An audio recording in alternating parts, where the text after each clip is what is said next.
restaurant en ik was daar de klant. Ik kocht daar toen een lekker bakje soep.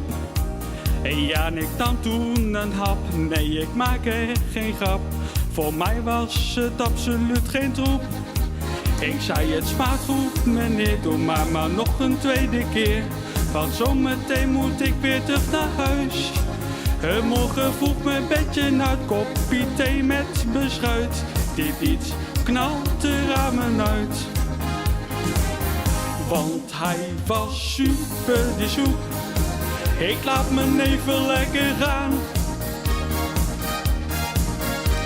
Super de soep. Ja, de soep van het bestaan. Want hij was super de soep. De soep van het restaurant. Ik heb er niks meer op te zeggen. En ook niets meer uit te leggen. De tweede ochtend brak aan en ik was heel spontaan.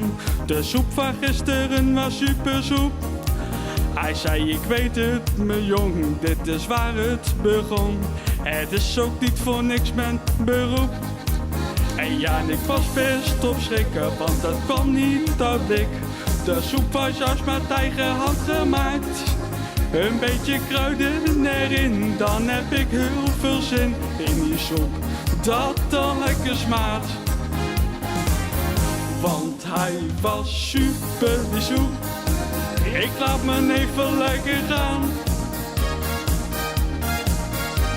Super die soep. Ja, de soep van het bestaan. Want hij was super die soep. De soep van het restaurant.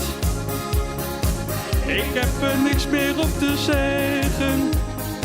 En ook niets meer uit te leggen. Want hij was super de soep. Ik laat me even lekker gaan.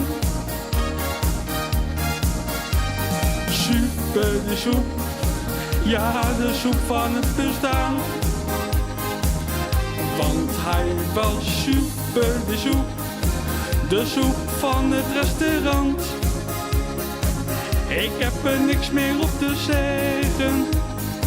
En ook niets meer uit te leggen. Want hij was super de soep. Ik laat me even lekker gaan. Super de soep. De soep van het bestaan. Want hij was super de soep. De soep van het restaurant. Ik heb er niks meer op te zeggen. En ook niets meer uit te leggen. Ik heb er niks meer op te zeggen. En ook niets meer uit te leggen. Super!